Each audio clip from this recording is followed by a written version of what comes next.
Hey guys, welcome to my channel. आज मैं बनाने वाली हूँ दम आलू बिरयानी। वैसे तो बिरयानी बहुत ही अलग अलग तरीक़ों से बनाई जाती है, लेकिन क्या होता है कि जिस बिरयानी में ज़्यादातर वेजिटेबल्स का यूज़ किया गया हो उसे ही हम बिरयानी बोलते हैं। लेकिन आज मैं बहुत ही कम सब्जियों से बिरयानी बनाने वाली हूँ। वैसे तो अभी समर सीज़न शुरू हो चुका है और समर में अच्छी और फ्रेश सब्जियाँ नहीं मिलती, तो आप इस तरह से बिरयानी बना के बिरयानी का मज़ा ले सकते हैं। आप इस वीडियो को ज़रूर से एंड तक देखिए, क्योंकि बिरयानी का गार्निशिंग वगैरह जो होता है वो एंड तक देखने से ही आपको पता चलेगा कि उसे किस प्रकार से गार्निश किया जाता है या तो फिर सर्व किया जाता है। तो फटाफट से देख लेते हैं बिरयानी बनाने की रेसिपी। सबसे पहले मैंने यहाँ पे 2 कप चावल लिए हैं। ये बासमती चावल है। आप जिस प्रकार से आपको क्वांटिटी चाहिए उस हिसाब से लीजिए। इस 2 कटोरी चावल में से 3 से 4 पर्सन के लिए बिरयानी आराम से बन जाएगी। तो मैं चावल को पानी से 2 से 3 बार उसे वॉश कर लेती हूँ, और वॉश करने के बाद इस तरह से चावल देखिए बिल्कुल साफ़ हो चुके हैं। अब मैंने बड़े से बर्तन में थोड़ा सा पानी ले लिया है, और पानी के अंदर थोड़ा सा नमक, और मैंने उसमें थोड़ा सा ऑयल डाल दिया है। अगर आप चाहें तो घी भी डाल सकते हैं। घी की फ्रेगरेंस बहुत ही बढ़िया आती है। तो हमने जो चावल वॉश करके रखे थे वो चावल मैं वो पानी में डाल दूंगी। पूरे चावल हमें पानी में डाल देने हैं, और पानी हमें चावल से दुगुना पानी रखना है।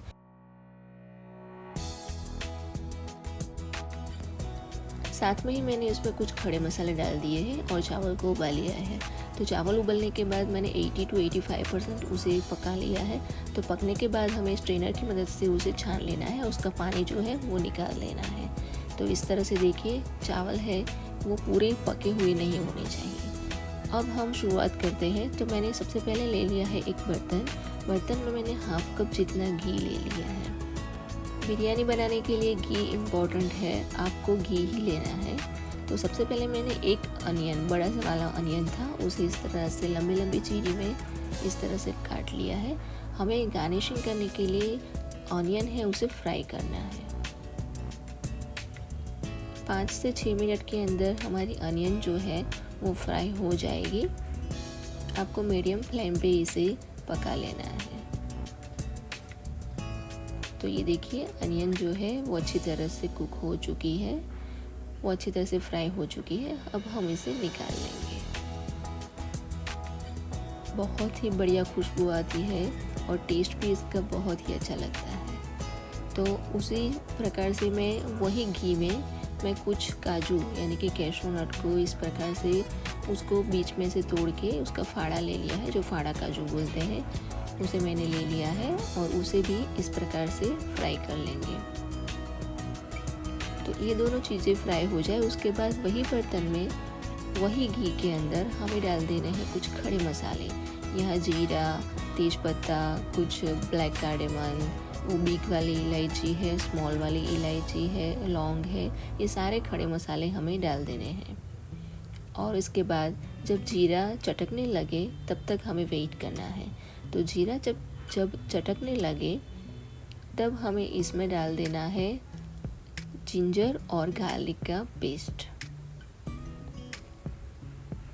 तो ये देखिए मैंने जिंजर और गार्लिक का पेस्ट डाल दिया है। अब हमें उसे अच्छी तरह से सौते कर लेना है ताकि उसके अंदर जो कच्चापन है वो निकल जाए। साथ में ही मैं इसमें डाल रही हूँ 1 कप जितनी चॉप्ड अनियन है, इसे भी अच्छी तरह से सौते कर लेना है।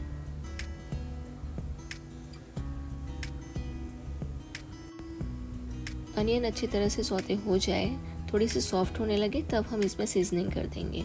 तो मैं यहाँ डाल रही हूँ हल्दी पाउडर, इसके साथ ही मैं सॉल्ट डाल रही हूँ, क्योंकि हमें ये याद रखना है कि हमने जब चावल को बॉईल किया था तभी उसमें सॉल्ट डाला था। 1 चम्मच जितना मैंने काश्मीरी लाल मिर्च भी डाल दिया है। इन सारी चीज़ों को अच्छी तरह से कुक कर लेंगे। मसाले अच्छी तरह से ऑनियन के साथ भुन जाएंगे।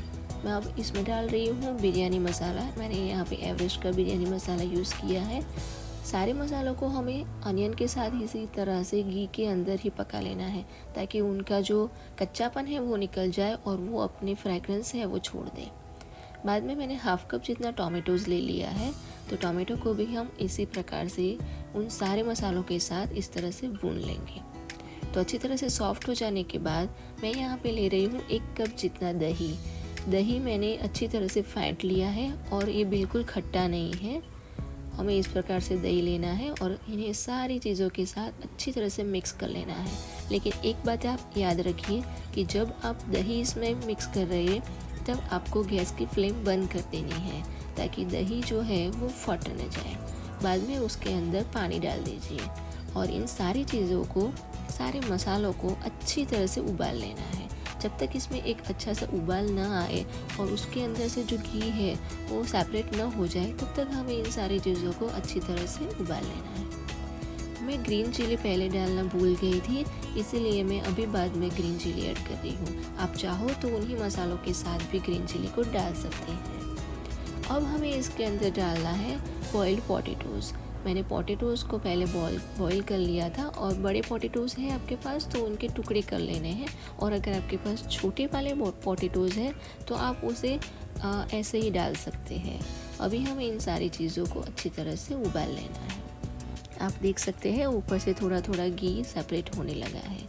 अब मैं इसमें डाल रही हूँ कसूरी मेथी। जो सूखी वाली मेथी होती है वही मेथी है, वो डाल दीजिए। इसकी फ्रेगरेंस जो है वो बहुत ही अच्छी आती है। तो इस प्रकार से देखिए हमारा जो दम आलू बिरयानी का जो बेस है, दम आलू जो है वो बिल्कुल रेडी हो चुके हैं। अब मैंने यहाँ पे एक कढ़ाई या तो फिर बड़ी सी कढ़ाई ले ली है। तो इसके अंदर सबसे पहले नीचे मैंने राइस को रख लिया है। हमें लेयर्स करने हैं, तो मैंने सबसे पहले नीचे राइस रख लिया। अब उसके ऊपर हमने जो दम आलू का जो मिश्रण जो है जो रेडी किया है अभी उसे उसके ऊपर इस प्रकार से इवनली आप फैला दीजिए। इस प्रकार से आपको जितने लेयर बने 2-3 उतने लेयर आपको बनाते जाना है। मैंने राइस रखा, फिर से उसके ऊपर आपको दम आलू का लेयर, इस प्रकार से मेरे 2 या 3 लेयर बनेंगे। तो इस प्रकार से आप लेयर बनाते जाइए। दोस्तों इस तरह से आप कभी भी बना सकते हैं, क्योंकि अगर आपके पास कोई ज़्यादा वेजिटेबल्स नहीं है, सिर्फ पोटैटो ही है, तो आप इस प्रकार से बिरयानी बना के बिरयानी का मज़ा ले सकते हैं। बहुत ही फटाफट बन जाती है और बढ़िया टेस्ट लगता है इसका। इसके ऊपर मैंने कुछ धनिया पत्ते भी डाल लिए हैं। फिर से एक लेयर में चावल का दे रही हूँ, और बाद में मैं इसके ऊपर मैंने थोड़ा सा केसर, जिसे मैंने पानी में भिगो के रखा था, तो इसे भी मैं उसके ऊपर डाल रही हूँ। ये ऑप्शनल है, अगर आप इसे स्किप करना चाहें तो कर सकते हैं। लास्ट में मैंने उसके ऊपर से कटी हुई धनिया डाल दी है, और ये जो हमने सबसे पहले ऑनियन को फ्राई किया था, तो ये फ्राइड ऑनियन भी इसके ऊपर डाल देंगे, और काजू जो भून के फ्राई करके रखे थे, इससे हम गार्निशिंग करेंगे। अभी हमारा जो ये बर्तन है, वेसल है, इसे मैं गैस के ऊपर मीडियम फ्लेम पे रखूँगी। और देखिए मैंने यहाँ पे एक कोल ले लिया है, इसे गरम करके रख दिया, और इसके ऊपर मैं डाल रही हूँ घी। और घी डालते ही फटाफट से आपको ढक्कन को बंद कर देना है। तो ये हो गया हमारा बिरयानी तैयार। ये बिरयानी बहुत ही अच्छी बनती है, और इसकी स्मेल, खुशबू तो आसपास के 2-3 घरों में ज़रूर से जाएगी। तो ये हो चुकी है हमारी बिरयानी बिल्कुल रेडी।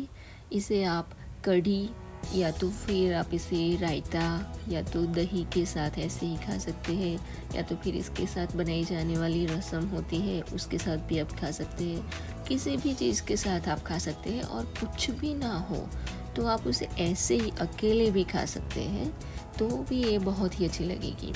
तो इस प्रकार से आप डिनर में बिरयानी को ज़रूर से ट्राई कीजिए और इसका मज़ा लीजिए, क्योंकि ये बच्चों के साथ साथ बड़ों को भी बहुत ही अच्छी लगेगी।